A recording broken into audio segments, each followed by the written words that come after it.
நீங்க இதுவரை பார்க்காத ரொம்பவே வித்தியாசமான பழங்கள். அதுலயும் நம்பர் 1ல சொல்ல போற பழம் ரொம்பவே வித்தியாசமானது.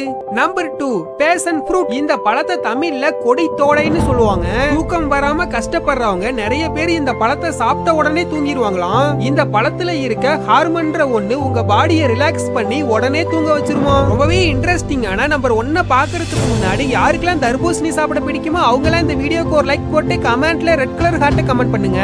இல்ல எனக்கு மாம்பழம் சாப்பிட தான் பிடிக்கும்னு சொல்றவங்க இந்த வீடியோக்கு ஒரு லைக் போட்டு கமெண்ட்ல ப்ளூ கலர் ஹார்ட் கமெண்ட் பண்ணுங்க. நம்பர் 1 திராட்சை தக்காளி. பார்க்கிறதுக்கு கோவா பழத்தோட தம்பி மாதிரியே இருக்க இந்த பழத்தோட பெயர் தான் திராட்சை தக்காளி. இது அமெரிக்காவுல தான் அதிகமா விளையுதான். இந்த பழத்தை நீங்க சமைச்சும் சாப்பிடலாம், ஸ்நாக்ஸாவும் சாப்பிடலாம்.